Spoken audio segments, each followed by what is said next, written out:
ఈరోజు దేవుని వాగ్దానం. నాకు మొరపెట్టుము, నేను నీకు ఉత్తరం ఇచ్చెదను. ఇర్మియా గ్రంథం 33వ అధ్యాయం 3వ వచనం. నాకు మొరపెట్టుము, నేను నీకు ఉత్తరం ఇచ్చెదను. నీవు గ్రహింపలేని గొప్ప సంగతులను, గూఢమైన సంగతులను నీకు తెలియజేతును. ఈ గ్రంథకర్త ప్రవక్త అయిన ఇర్మియా.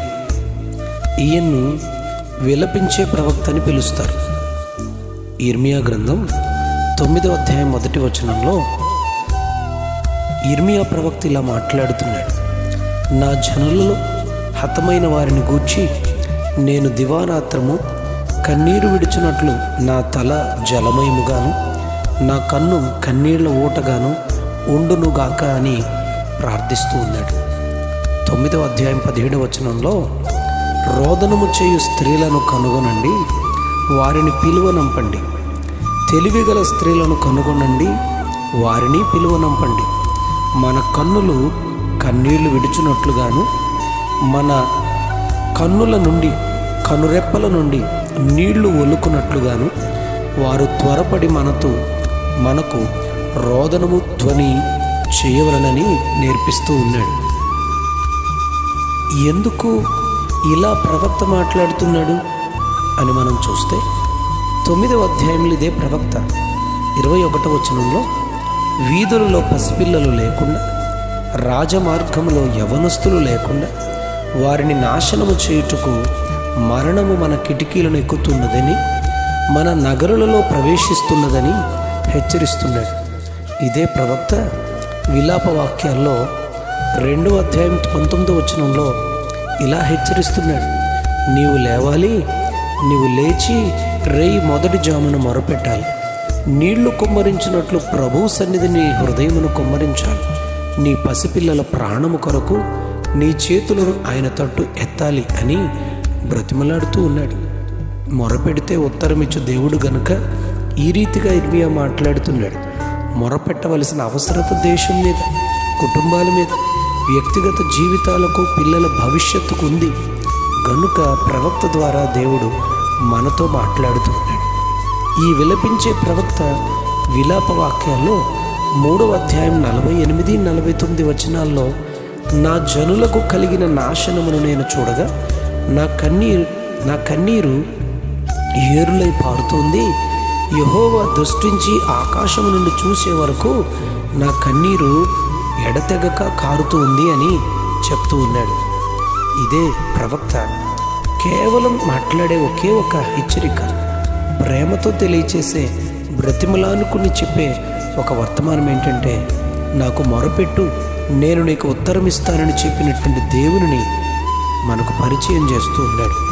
ఒకసారి ద్వితీయోపదేశకాండంలో ఇదే దేవుడు 4వ అధ్యాయం 7వ వచనంలో మనం ఆయనకు మొరపెట్టునప్పుడెల్లా మన దేవుడైన యెహోవా మనకు సమీపంగా ఉన్నట్లు మరి ఏ గొప్ప జనానికి ఏ దేవుడు సమీపంగా ఉన్నాడు?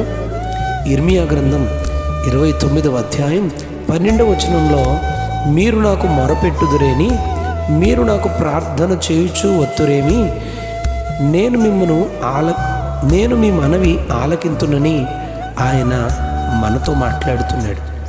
కీర్తన గ్రంథం 50వ కీర్తన 15వ వచనంలో ఆపత్కాలాన నన్ను గూర్చి మొరపెట్టండి, నేను నిన్ను విడిపిస్తాను, మీరు విడుదల పొందిన మీరు నన్ను మహిమపరుస్తారని వాగ్దానం చేస్తూ ఉన్నాడు.